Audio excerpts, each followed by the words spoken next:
Mahallemizin nüfusu 6000, seçmenimiz 1500. Valla Ulu Cami'de yaklaşık 5 yıldır kentsel dönüşümden dolayı herhangi bir hizmet alamıyoruz.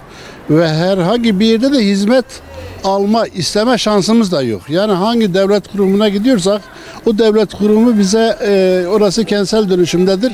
Orada yapacağımız herhangi bir şey yoktur.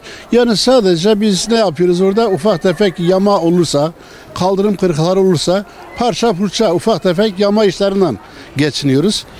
Başka hiçbir hizmet alamıyoruz. Merkezi mahalle olmasına rağmen çok kötü bir durumdayız. Sağlık ocağımız yok. Evet, parkımız yok. Yani merkezi mahalle olmasına rağmen çok eski mahalle olduğu için bu gibi hizmetlerden yararlanamıyoruz. Bütün hizmetlerimiz sadece kentsel dönüşümü bekliyor. Kentsel dönüşüm de yaklaşık 6 yıldır bu uygulamaya başlanmış. 6 yıl önce Bakanımız Özaseki geldiğinde buranın bir an önce yıkılması ve niye bu kadar gecikmişsiniz demesine rağmen 6 yıldır herhangi bir gelişme yoktur. Bir çıkması çok zor. Sadece 20-25 yaşındaki gençlerin dışında yani bizim yaşımızdaki hiç kimse oraya çıkamaz. Bir yürüyen merdiven olsa hakikaten Adıyaman tarihi bir yeridir ve Adıyaman'ın her tarafında gözüktüğü bir yerdir. Seyir tepesi gibi bir yerdir. Tabii ki güzel olur ama şu an için yani fazla kimsenin çıktığını bilmiyorum. Ben şahsen kendim 5-10 yıldır oraya çıkmış değilim. Peki. Yani çıkılacak durumda değil. Çarşı olarak Ulu Cami'ye Mara, Musalla bu üçü de kentsel dönüşüm projesi içerisindedir. Kentsel dönüşüm projesi faaliyete geçerse bu yollar açılacak. Eğer geçmese köhne şeklinde kalmış bir durumda. Biz mahalle muhtarı olarak seçilmiş kişi olarak bu halka bir cevap vermemiz lazım. Ama biz devletten, hükümetten ve belediyeden herhangi bir sonuç alamıyoruz. Yani burası yani aniden yapılmayabilir tabii ki ama ne zaman yapılacak? 1 sene sonra mı? 5 sene sonra mı? Yapılmayacak mı? Yapılacak mı? Herhangi bir netice alamıyoruz. Adıyaman'ın sesinin mutlaka duyulması lazım. Yani 6 yıl önce resmi gazetede yayınlanmış kentsel dönüşüm değil, afat alanı ilan edilmiş bir yerin bugüne kadar kalması hakikaten bir suçtur. Yani bunu yıkmayan, bunu faaliyete geçirmeyen kim varsa suç işliyordur. Muhtar ben dahil. Yani 6 yıl önce burası afat alanıdır diye resmi gazetede yayınlanmışsa bu zaman geçmesine rağmen de bir tek karış ileri gidilmemişse bu bir suçtur. Bunu kim işliyorsa suç işliyordur. Yani burada yarın bir yıkıntının altında biri kalıp öldüğü zaman bunun sorumluluğunu kim alacak? Bu 3 tane mahalle bu şekilde. Ondan sonra vatandaş soruyor bize. Ben evimi boyatacağım. Boyatayım mı? Yani bu 3 yıl yıkılmayacaksa boyatayım diyor. Yani biz buna da bir cevap veremiyoruz.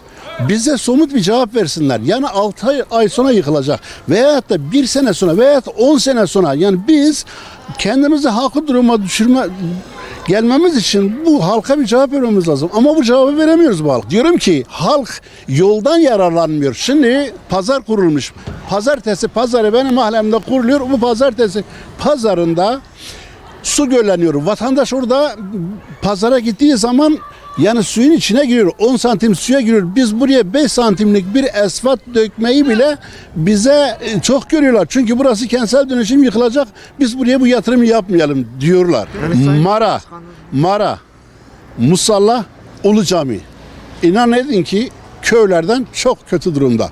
Şehrin merkezi mahalle Atatürk heykeline 15 metre mesafede olan bir mahalle olmamıza rağmen köyden çok kötü durumdayız. Musalla Mahallesi'nde bu kentsel dönüşümden dolayı 6 yıl önceden bu yana kentsel dönüşümü devam ediyor. Yani bu zaman 6 yıldan bu yana yaklaşık 20-30 tane ev istimlak edilmiş. İstimlak edilmişin kapı pencereleri sökülmüş ve vatandaş işinden çıkmış gitmiş terk edilmiş halinde bırakmışlar. Bunlar yıkılmadığı için madde bağımlıları var burada. Zaman zaman madde bağımlıları geliyor, burayı kullanıyor, burada oturuyor, içiyor. Hemen yan tarafta da Çırçır Deresi işte bir hafta önce de gündeme gelmişti. O Çırçır Deresi'nde de işte açık alan olduğu için bahçeli olduğu için orada da barınıyorlar. Tüm mahalle rahatsız. Bu kentsel dönüşümün yani bir an önce faaliyete geçmesi gerekmekte. Güç idaresini en kısa 1 saat önce adliyeden bir vatandaş beni arıyor. Oranın bir memuru diyor ki efendim falan insan nerede? Kim? Suriyeli bir vatandaş soruyor. Suriyeli vatandaşın göç idaresinden bizden hiç bilgisi alakası yok. Hiç bize bir bilgi vermemiş. Bizim mahallede Adıyaman'ın en büyük Suriyelilerin oturduğu yer Ulucami Mahallesi ama hiçbir tanesinin bizde bilgisi yoktur. Oturuyor mu oturmuyor mu bilmiyoruz. İdare müdürü bize bunları bildirmesi lazım. Yani biz hiçbirini bilmiyoruz. Yani bu adam bizde oturuyor mu oturmuyor. İşte az önce siz de şahit oldunuz. Benim muhtarlığıma bir evrak geldi. Gördünüz Suriyeli biri. Bu adamın burada oturup oturmadığını ben bilmiyorum ki. Ben bunun burada oturduğuna dair nasıl Türkiye Cumhuriyeti'nin mührünü basayım bunu göndereyim.